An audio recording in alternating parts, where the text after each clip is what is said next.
This is what we are going to be making today. It is a nice vegan cheese sauce. So if you're interested in learning how to cook this freakishly delicious vegan cheese sauce, stay tuned. So let's go ahead and get started. First, what you want to do is you want to make sure that you have your water going. I don't really put any salt in the water because I don't really think it's that necessary. I want to cut up the carrots first. So essentially I'm just going to take this and take off that outer layer and put it off to the side. And I have a little bag next to me so that, I can keep my space nice and clean as I cook.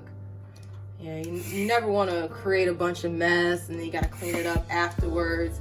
If you set up your cooking station so that you can be clean while you cook, it just makes everything a lot easier afterwards. You won't have a lot to have to clean up and your space stays looking neat. Pro tip for all my OCD people, okay? So you're just gonna take off that first layer. I like to cut off the little nub part, throw that off to the side, cut off the top, put that off to the side. I like to slice it down the middle. You want to cut big chunks. Not big chunks, but little medium-sized chunks, so they can cook all the way through in a reasonable amount of time, but it's not so small that when it softens up, it breaks into a bunch of little tiny pieces. Now, once I get to the bigger part, I'll cut them up individually. That way I can avoid any mishaps. Your girl almost lost her finger one time. I do the carrots first so that if the water starts boiling while I'm slicing everything up, I can put the carrots in before the potatoes, because the potatoes, they cook a lot faster because they're not as dense as the carrots. At least that's why I think they cook faster. You could correct me if I'm wrong.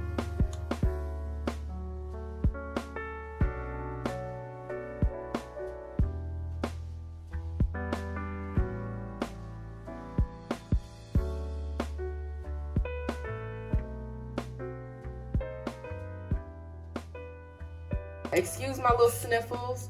These kids done got me sick and I'm getting over it. So every now and again you go hear a little. But nobody else gonna be eating this food anyways besides me. So, if you are cooking for other people that's outside of your family, obviously you don't want to be sick while you're doing that, or getting over being sick while you're doing that. But like I said, I'm cooking for myself, so it doesn't matter.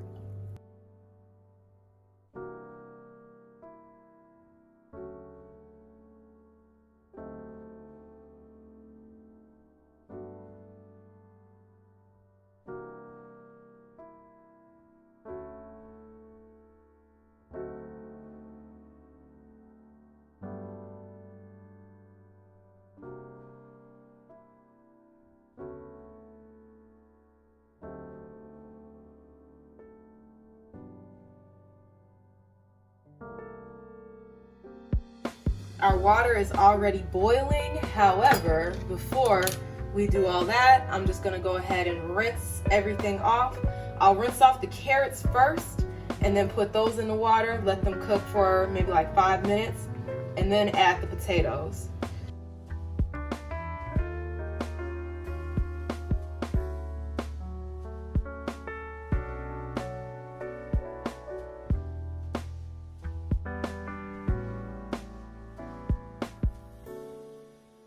We're gonna go ahead and add the potatoes.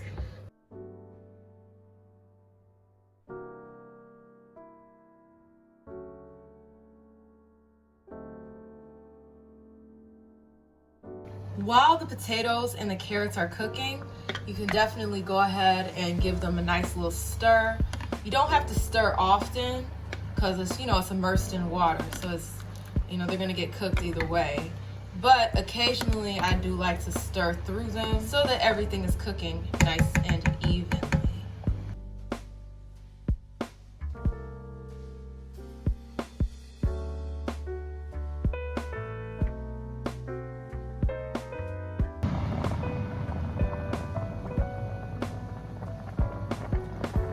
So while you're cooking, you do want to check to make sure that everything is cooking nicely. So like as you can see, like the potatoes, they're already starting to separate very easily.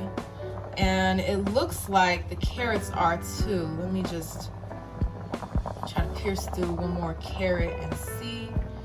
One of these bigger ones. Let's see. See if I can. Yep. Nice. So this is done.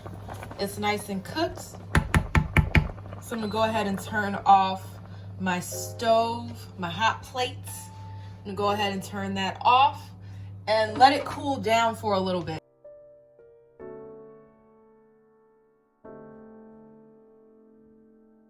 Garlic powder, lemon juice, some jalapenos that have like a little bit of jalapeno juice, apple cider vinegar, salt, smoked paprika, some agave, and some black pepper.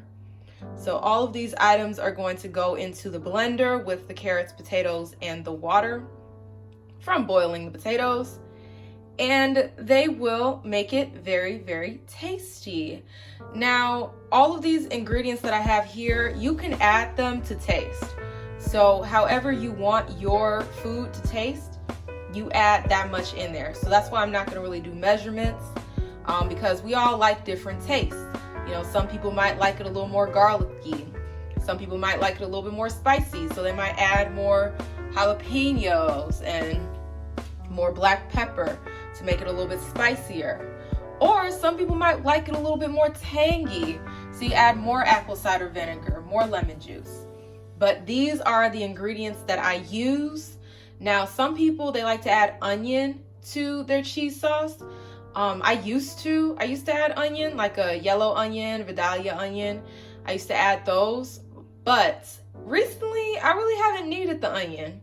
I haven't really needed the onion in the cheese sauce.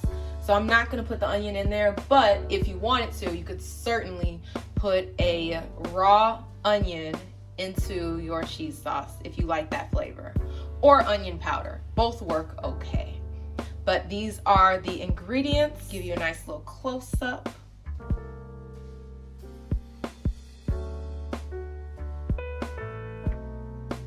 Let's go ahead and add everything to our blender.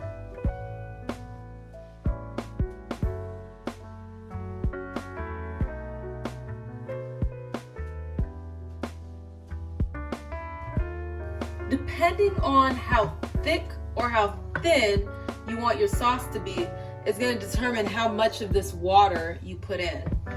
Now, my suggestion would be to start off with however much you think you need, but don't throw away the water quite yet, because as you're blending, you might find that you want it to be a little bit thinner. Start with less, and then you can add more.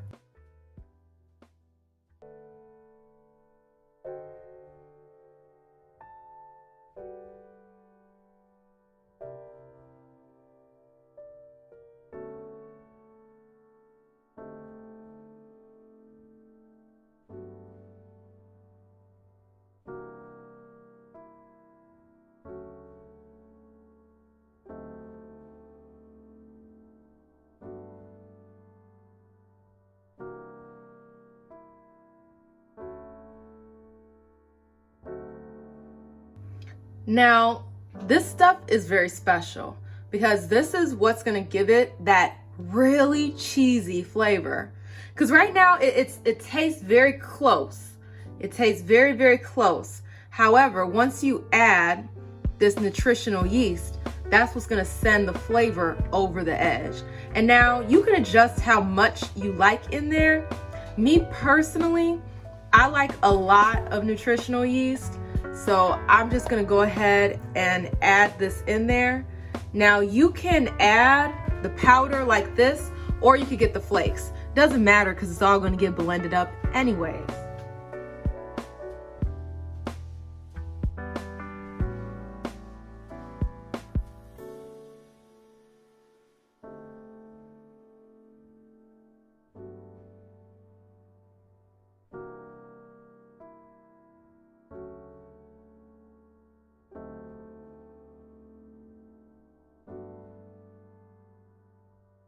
See how thick that is? You can't tell me that that does not look very close to melted down cheese sauce. All right, give this another taste. Now that's good.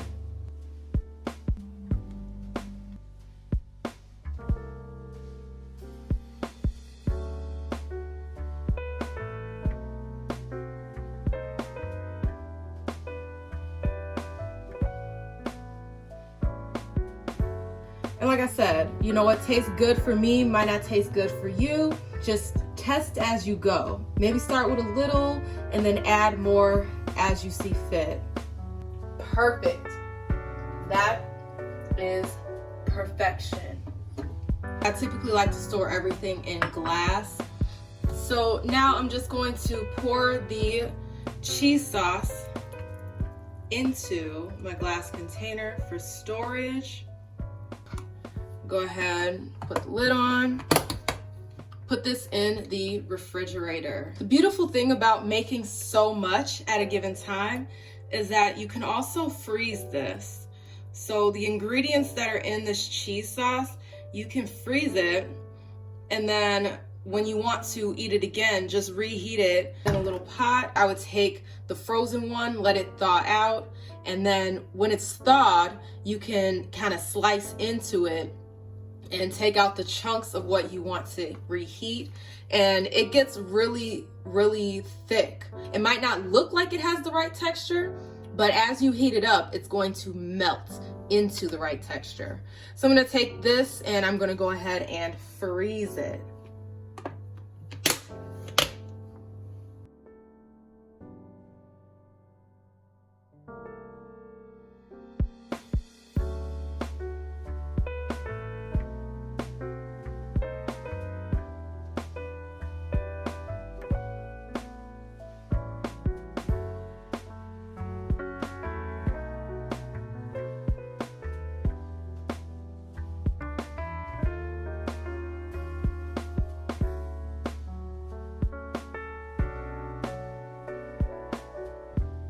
All right, and there you have it. My cheese sauce incorporated into a nice nacho flavor. Very delicious. I just put some cilantro leaves on the top, you know, make it look a little fancy, schmancy, you know, put some aesthetic on it. As you can see, I got little heart tortilla chips. I hope I'm not saying that in an offensive way. You know, my accent is trash. So I'm gonna go ahead and give this a nice little taste and let you know how it is.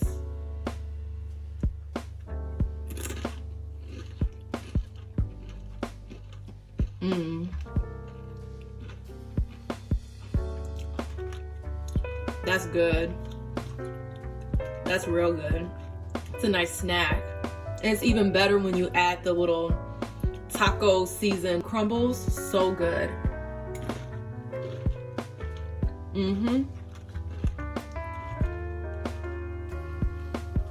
Yeah, that's delicious.